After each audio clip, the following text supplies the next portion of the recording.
Second బిఎస్సిది. ఇప్పుడు next topic వచ్చేసరికి heat engine అనమాట. ఇది ఒక షార్ట్ ఆన్సర్కి మనకు వస్తుంది.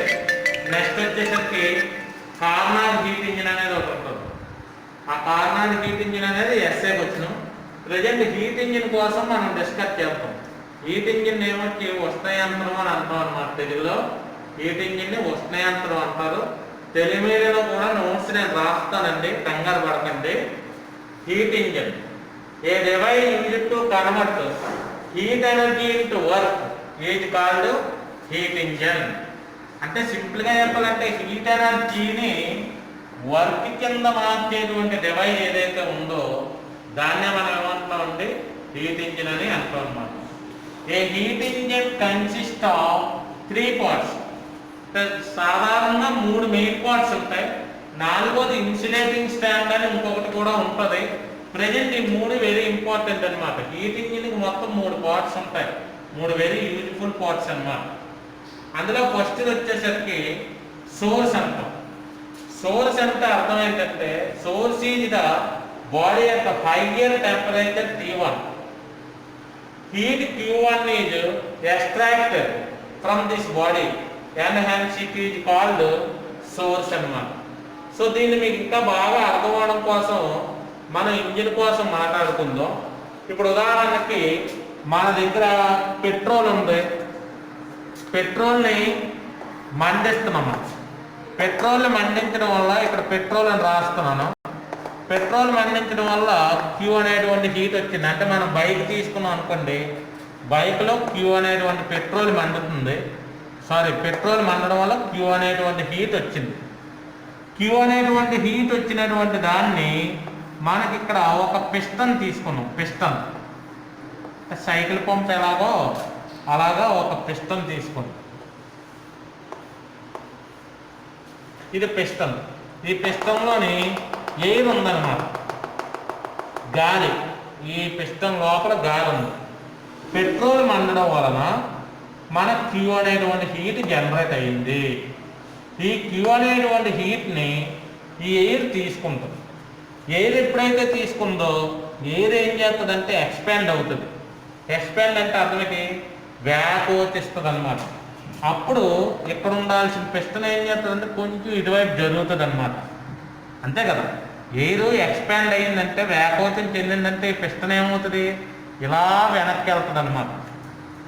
అలాగే ఈ పిస్టన్ అలా ఎక్స్పాండ్ అవ్వడం వలన కంటిన్యూస్గా హీట్ ఎనర్జీని దీనికి సప్లై చేయడం వలన దీనికి ఏం చేస్తారంటే ఒక వీల్కి కనెక్ట్ చేస్తారు. దీన్ని ఒక వీల్కి, ఒక చక్రానికి కనెక్ట్ చేయడం జరుగుతుంది.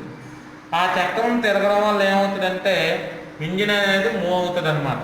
అయితే ఈ పిస్టన్ ఏమవుతుంది, ముందు ఎక్స్పాండ్ అవుతుంది, తర్వాత ఏమవుతుందంటే కంప్రెషన్ అవుతుంది, ఎక్స్పాండ్ అవుతుంది, కంప్రెషన్ అవుతుంది అనమాట. అందుకని ఈ పిస్టన్ ఏం చేస్తుందంటే ఇలా ముందుకి వెనక్కి ఊగుతుంది. ఈ ముందుకి వెనక్కి ఊగుతూ ఉంటే చక్రం వీల్ ఏమవుతుందంటే ఆ వీల్ ఏమో రౌండ్గా తిరుగుతుంది. సార్ ముందుకి వెనక్కి తిరిగితే వీల్ రౌండ్గా ఎలా తిరుగుతుందని డౌట్ అనమాట మనందరికీ.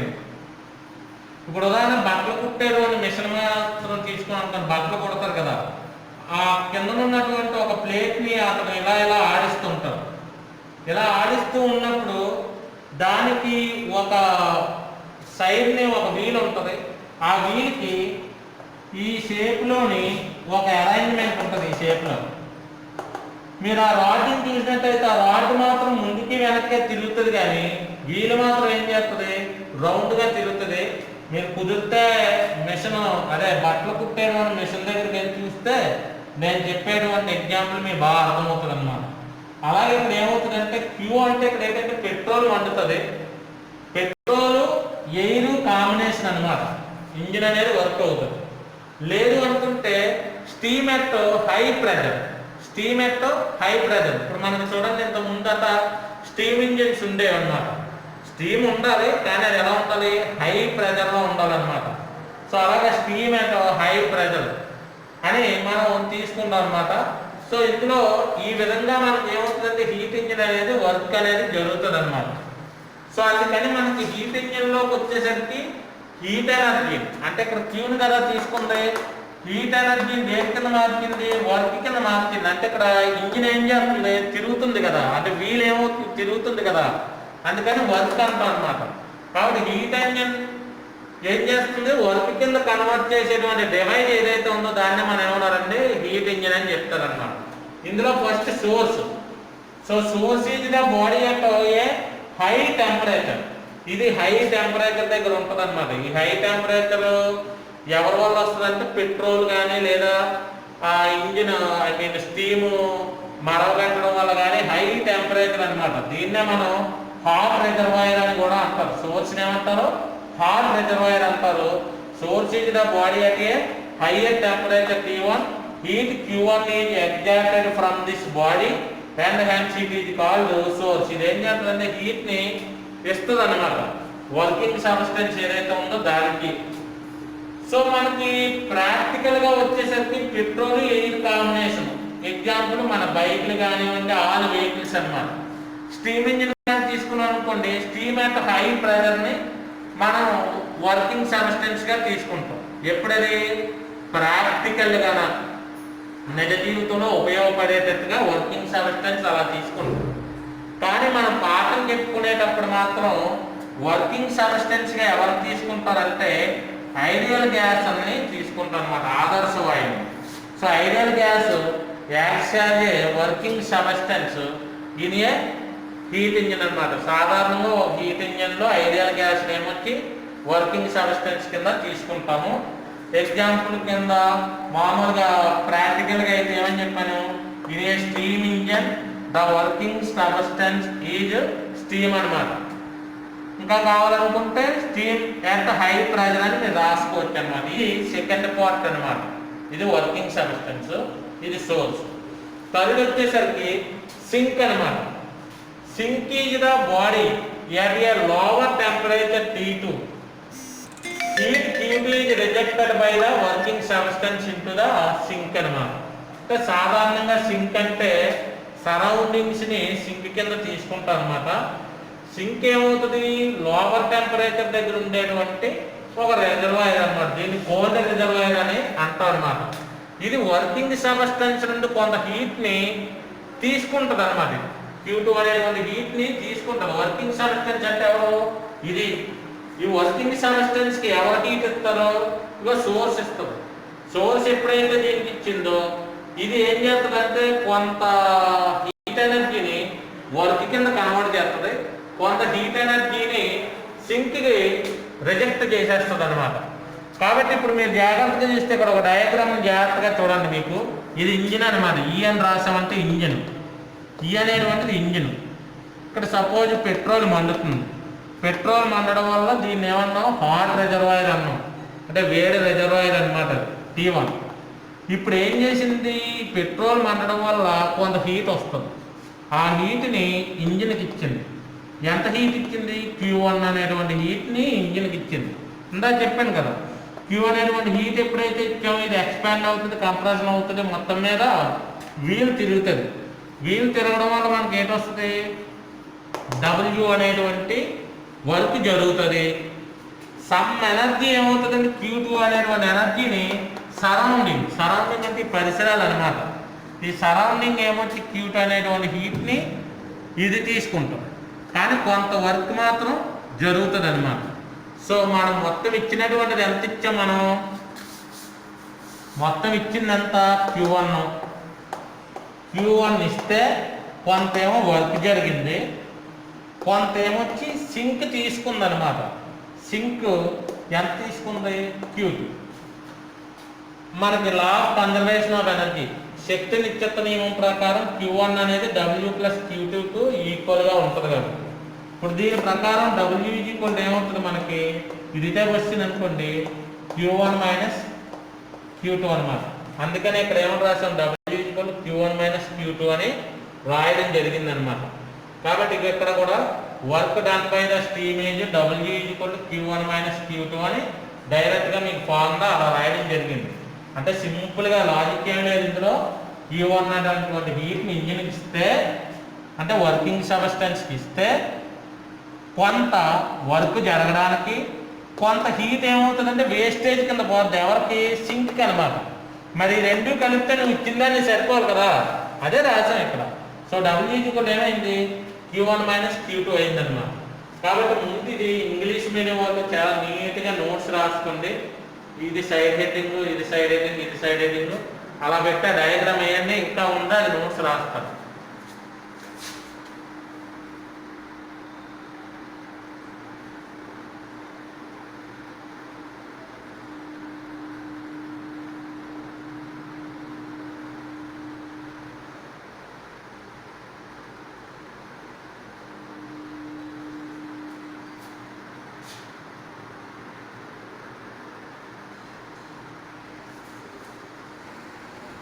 ఇప్పుడు మనం 3 పార్ట్స్ కోసం మాట్లాడుకున్నాం కదా. సింక్ అనేది ఫస్ట్ ఆల్రెడీ మీకు ఏం చెప్పాము, సోర్స్ చెప్పాము, అది హై టెంపరేచర్ దగ్గర ఉంటుంది. రెండోది వర్కింగ్ సబ్స్టెన్స్ అన్నాం. వర్కింగ్ సబ్స్టెన్స్ కింద సాధారణంగా ఐడియల్ గ్యాస్ తీసుకుంటాం. ఎక్కడ అది థియరిటికల్. ప్రాక్టికల్గా అయితే పెట్రోల్ ఎయిర్ కాంబినేషన్ లేదా స్టీమ్ ఇంజిన్ తీసుకుంటే స్టీమ్ అండ్ హై ప్రెజర్, ఇది వర్కింగ్ సబ్స్టెన్స్. ఏది ప్రాక్టికల్గా అన్నమాట. ఆ వర్కింగ్ సబ్స్టెన్స్. సింక్ అంటే ఆల్రెడీ చెప్పాను మీకు, లోవర్ టెంపరేచర్ దగ్గర ఉండేటువంటిది. ఇది ఏం చేస్తుందంటే వర్కింగ్ సబ్స్టెన్స్ నుండి కొంత హీట్ని తీసుకుంటుందని చెప్పాను. సో ఓవరాల్గా మనకి ఇచ్చిన ఇంజిన్కి ఏమో ఎంత హీట్ ఇస్తే కొంత వర్క్ జరుగుతుంది, కొంత ఏమో హీట్ అవుతుంది. ఈ రెండు కలిపితే ఇది ఈక్వల్ అవుతుందని దాని నుండి ఈ ఫార్ములా వచ్చిందనమాట. ఇప్పుడు మనం ఇంజిన్ తాలూకు ఎఫిషియన్సీ ఎంత ఉంది అనేది మనం తెలుసుకోవాలన్నమాట. ఎఫిషియన్సీ ఫార్ములా ఏంటంటే the ratio between work done and heat energy ఇది కాల్డ్ ఎఫిషియన్సీ అనమాట. ఇది డినోటెడ్ బై ఏటా. ఏటా ఎన్నని ఇలాగ సాగదీయాలన్నమాట కిందకి, దాన్ని ఏటా అని చెప్తారు. సో ఎఫిషియన్సీ అంటే ఏంటంటే మనకు డౌట్ వస్తుంది. ఇప్పుడు ఉదాహరణకు మనకి ఇంటర్మీడియట్ తీసుకుని అనుకోండి. ఇంటర్మీడియట్ ఫస్ట్ ఇయర్ మార్కులు ఎన్ని? 470 మార్కులకి మీకు ఎగ్జామినేషన్ జరుగుతుంది. ఇక్కడ Q1 అంటే 470 మార్కులు అని అర్థం. Q1 అంటే 470 మార్కులు నీకు ఎగ్జామ్ జరిగింది. 470 మార్కులు నీకు ఎగ్జామ్ పెడితే నీకు సపోజ్ ఎన్ని మార్కులు వచ్చాయి? 430 మార్కులు వచ్చాయి. 430 మార్కులే నీకు వచ్చాయి. ఎన్ని మార్కులు జరిగింది? 470 మార్కులు జరిగింది. అప్పుడు నీ ఎఫిషియన్సీ ఎంత అంటే ఏమని కడుతున్నాం మనం? నీకు వచ్చిన మార్కులు బై మొత్తం మార్కులు ఇంటూ 100, ఇదే కదా కడుతున్నాం. అప్పుడే కదా కుర్రోడు తెలివైనడా కాదా అనేది మనం తెలుస్తాం. అంటే అర్థమైనది నీకు వచ్చింది అంటే ఇక్కడ ఎంత వేస్టేజ్ జరిగిపోయింది? 40. ఎందుకంటే 470 ఇక్కడ 430 వచ్చాయి కదా, 40 వేస్టేజ్ జరిగిపోయిందని అర్థం. కాబట్టి ఇక్కడ కుర్రోడు తాలూకా ఎఫిషియన్సీ రావాలంటే వచ్చిన మార్కులు బై మొత్తం మార్కులు ఇంటూ 100 ఎలాగైతే అయ్యిందో అలాగే ఒక ఇంజిన్ తాలూకా ఎఫిషియన్సీ రావాలంటే ఆ ఇంజిన్ ఎంత వర్క్ చేసింది? ఇగో ఇది ఎంత వర్క్ చేసింది. ఇటువైపు పనిచేసేది వర్క్ అనమాట. అంత వర్క్ చేసింది. కానీ వాస్తవానికి ఎంత ఇచ్చావు? Q1 అనేటువంటి హీట్ నువ్వు ఇచ్చావు. కానీ ఎంత జరిగింది? W మాత్రమే జరిగింది. కొంత వేస్టేజ్ జరిగిపోయిందని చెప్పాం కదా, Q2 పోయింది ఆల్రెడీ. కాబట్టి ఎఫిషియన్సీ అంటే నువ్వు ఎంత హీట్ ఇచ్చావు, ఎంత వర్క్ జరిగింది అనే ఈ రెండింటికి మధ్య రేషియో. దీనికి ఎలా కడతామో దీనికి అలాగే కడతాం అన్నమాట. అయితే మీకు ఆల్రెడీ ఇందా చెప్పాను కదా, W Q1 మైనస్ Q2 అని. we know that W Q1 minus Q2 అన్నమాట. కాబట్టి ఇప్పుడు ఈ W ప్లేస్లో నేను ఏమని రాయొచ్చు? Q1 మైనస్ Q2 రాయొచ్చు. అప్పుడు ఏటా ఇది Q1 minus Q2 by Q1 అయింది. Q1 ఈ రెండింటిని సెపరేట్ చేయండి, ఈ రెండింటికి, ఎందుకంటే మైనస్ ఉంది కదా మధ్యలో. Q1 బై Q1 అంత అయిపోద్ది 1 మైనస్ Q2 బై Q1. ఇది ఎఫిషియన్సీకి ఫార్ములా అన్నమాట. దీన్ని కూడా నోట్ చేసుకోండి.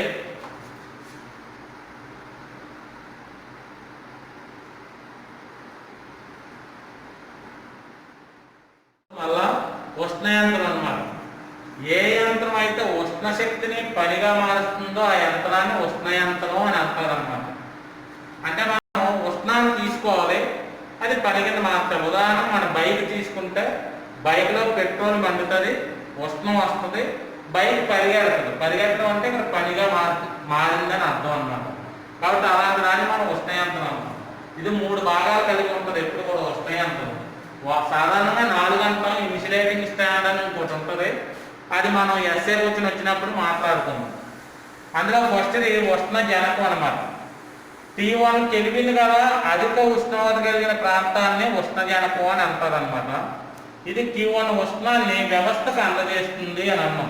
ఇక్కడ వ్యవస్థ అంటే అర్థమైంది, ఇందా చెప్పాను మీకు. పిస్టన్ ఒకటి ఉంటుంది, ఆ పిస్టన్లో గాలి ఉంటుంది. ఆ గాలి ఏం చేస్తుందంటే Q1 ఉష్ణాన్ని గ్రహించి వ్యాకోచిస్తుంది. వ్యాకోచించి కాదు పిస్టన్ ఇలా మూవ్ అవుతుంది అనమాట. అప్పుడు దానికి యూ షేప్లో ఉన్నటువంటి ఒక అమరిక వలన వీలేం చేస్తుందంటే తిరుగుతుంది అనమాట. సో అందుకని అలాగా వ్యవస్థని ఎక్స్పాన్షన్ చేయడానికి, వ్యాకోచం చేయడానికి ఇది ఉపయోగపడుతుంది అనమాట. పనిచేసేటువంటి పదార్థం రెండో భాగం. సాధారణంగా ఆదర్శ వాయువును పనిచేసేటువంటి పదార్థంగా తీసుకున్నాం. ఎప్పుడంటే ఇది ఆదర్శ వాయువుని ఎప్పుడు తీసుకున్నాం? థియరిటికల్గా ఇలా లెసన్ లాంటి చెప్పుకునేటప్పుడు ఇలా ఆదర్శ వాయువుని పనిచేసేటువంటి పదార్థంగా తీసుకోవడం జరుగుతుంది. కానీ నిజ జీవితంలో ప్రయోగపూర్వకంగా మనం ఒక యంత్రాన్ని డెవలప్ చేసేటప్పుడు ఆవిరి యంత్రంలో ఆవిరిని పనిచేసేటువంటి పదార్థం, ఆవిరి ఎలా ఉండాలంటే అధిక పీడనంతో ఉండాలన్నమాట.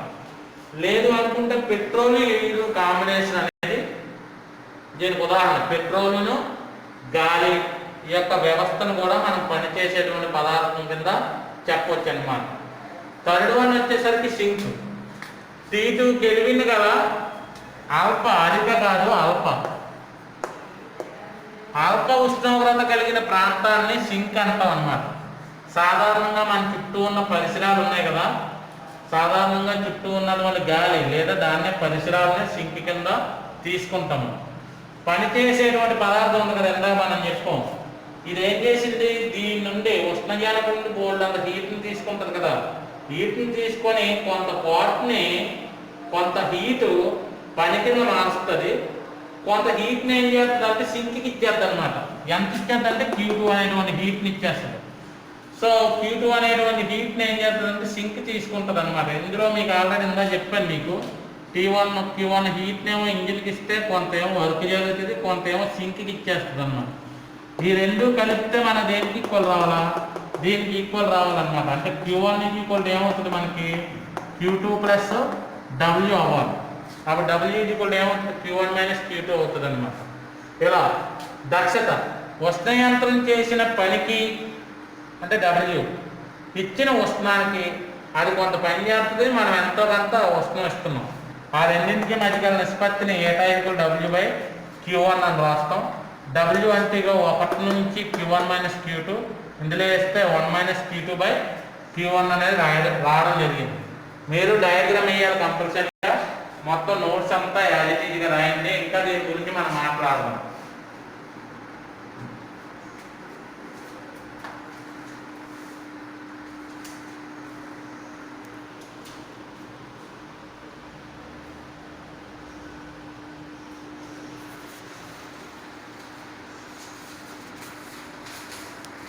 ఇందులో హీట్ ఇంజిన్, ఉష్ణయంత్రం కొంచెం మీరు తెలుసుకుంటారనే ఉద్దేశంతో చెప్పడం జరుగుతుంది. ఈ హీట్ ఇంజిన్ అనేది రెండు విధాలుగా మనం కన్స్ట్రక్ట్ చేయొచ్చు. హీట్ ఇంజిన్ రెండు విధాలుగా కన్స్ట్రక్ట్ చేయొచ్చు. ఫస్ట్ విధానం ఏం జరుగుతుందంటే పెట్రోల్ మండుతుంది. పెట్రోల్ మండడం వలన Q అనేటువంటి హీట్ వస్తుంది. ఇది కంటిన్యూస్గా ఇస్తారు. కంటిన్యూస్గా నిరంతరం పెట్రోల్ మండుతూనే ఉంటుంది అనమాట. అలా మండుతూనే ఉంటుంది. అది దేని కింద మారుతుంది అంటే వర్క్ కింద మారుతుంది అన్నమాట. అయిపోయినటువంటి పెట్రోల్ మళ్ళీ వెనక్కి తిరిగి రాదు. ఇప్పుడు మనకు జరిగేవన్నీ అదే. ఓన్లీ వన్ ప్రాసెస్ అయితే పెట్రోల్ మండుతుంది, కంటిన్యూస్గా మండుతుంది, వర్క్ కింద కన్వర్ట్ అవుతూ ఉంటుంది. ఇది ఎప్పుడు కూడా ఇనీషియల్ కండిషన్కి పెట్రోల్ అలా అందిస్తూనే ఉంటాం అన్నమాట. అలాగే ఆవిరి యంత్రంలోని నీళ్ళని అలా నలబెడుతూ అలా ఆవిరిస్తూనే ఉంటాం అన్నమాట. ఇది ఈ విధంగా మనం ఒక ఇంజిన్ని మనం కన్స్ట్రక్ట్ చేయొచ్చు.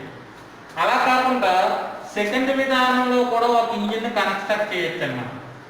ఈ విధానంలో ఏం జరుగుతుందంటే ఫస్ట్ ఏం చేస్తుందంటే గ్యాస్ ఎక్స్పాండ్ అవుతుంది. ఇలా గ్యాస్ ఎక్స్పాండ్ అవుతుంది. మళ్ళీ ఏమవుతుందంటే అదే గ్యాస్ మళ్ళీ బ్యాక్ రావడం జరుగుతుంది. మళ్ళీ ఇనీషియల్ పొజిషన్కి వెళ్తుంది. మళ్ళీ అదే గ్యాస్ ఎక్స్పాండ్ అవుతుంది. మళ్ళీ ఇలాగా ఇనీషియల్ పొజిషన్కి మళ్ళీ ఇక్కడికి వస్తుంది. అంటే ఇలా వెళ్ళడం రావడం, ఇలా రావడం వెళ్ళడం అన్నమాట. అంటే అంటే మనకు ఉన్నటువంటి సోర్స్ ఏదైతే ఉందో అది తరిగిపోదన్నమాట. దీన్ని సైక్లిక్ ప్రాసెస్ అంటాం. చక్రీయ ప్రక్రియ ఆల్రెడీ దీన్ని ముందు క్లాస్ చెప్పాను చూసారా. చక్రీయ ప్రక్రియలో ఏం జరుగుతుందంటే మనకు ఉన్నటువంటి ఏదైతే సోర్స్ ఉందో ఏదైతే వాడుకుంటున్నామో అది వెళ్తుంది, మళ్ళీ వెనక్కి వచ్చేస్తుంది అన్నమాట. మళ్ళీ దాన్ని రీసైక్లింగ్ చేసి దాన్నే ఉపయోగించుకుంటాం. మళ్ళీ దాన్నే అలా ఉపయోగించుకుంటూ ఒక ఇంజిన్ని మనం కన్స్ట్రక్ట్ చేయొచ్చు అన్నమాట. ఈ ఇంజిన్ మాత్రం కన్స్ట్రక్ట్ చేయడం కానీ లేకపోతే మాట్లాడుకోవడం కానీ ఐడియల్ భావన మాత్రమే, ఇది ఆదర్శ భావన మాత్రమే. కానీ నిజ జీవితంలో దీన్ని కన్స్ట్రక్ట్ చేయడం అనేది ప్రయోగపూర్వకంగా కన్స్ట్రక్ట్ చేయలేము. థియరిటికల్గా ఇలా కన్స్ట్రక్ట్ చేయొచ్చని మనం మాట్లాడుకుంటాం అన్నమాట. దీన్నే కారణాలు వస్తాయంత్రం అంటాం. నెక్స్ట్ వచ్చేటువంటి ఎస్ఏ క్వశ్చన్, అదే very very very important SA question next క్లాస్లో వచ్చేది. ఇక్కడ ఏం చెప్తున్నా అంటే మనం ఆల్రెడీ పెట్రోల్ కన్జ్యూమ్ అవుతూ ఉంటుంది, వెనక్కి రాదు. అయిపోయిన పెట్రోల్ మళ్ళీ వెనక్కి రాదు మనకి. సో ఇలా కంటిన్యూస్గా జరుగుతూ ఉండేటువంటి విధంగా ఇంజిన్ని కన్స్ట్రక్ట్ చేయొచ్చు. ఆల్రెడీ మనం దీని ముందు డిస్కస్ చేసింది అదే. అయితే ఇందులో సెకండ్ పార్ట్ వచ్చేసరికి ఏమవుతుందంటే నువ్వు ఏదైతే వర్కింగ్ సబ్స్టెన్స్ తీసుకున్నావో అది కంటిన్యూస్గా ఎక్స్పాండ్ అవుతుంది, మళ్ళీ బ్యాక్ కంప్రెస్ అవుతుంది, మళ్ళీ ఎక్స్పాండ్ అవుతుంది, మళ్ళీ బ్యాక్ కంప్రెషన్ అవుతూ ఉంటుంది అన్నమాట. అంటే రీసైక్లింగ్ జరుగుతుంది. అందుకని దీన్ని చక్రీయ ప్రక్రియ అంటాం. అంటే reversible process or cyclic process అని అంటాం. ఇది సైక్లిక్ ప్రాసెస్లో మనకి కంటిన్యూస్గా జరుగుతుంటుంది. దీన్నే కార్నాట్ సైకిల్ కానీ మనం చదువుకుంటాం. కాబట్టి రెండు విధాలుగా కూడా మనం ఇంజిన్ కన్స్ట్రక్ట్ చేయొచ్చు. సెకండ్ పార్ట్ మాత్రం ఓన్లీ ఐడియల్ కాన్సెప్ట్ మాత్రమే. నిజ జీవితంలో ఎటువంటి ఇంజిన్ని ఎలా అని మనం కన్స్ట్రక్ట్ చేయలేము. ఓకేనండి, ఇది జస్ట్ తెలుసుకుంటారని చెప్పాను. Okay, thank you.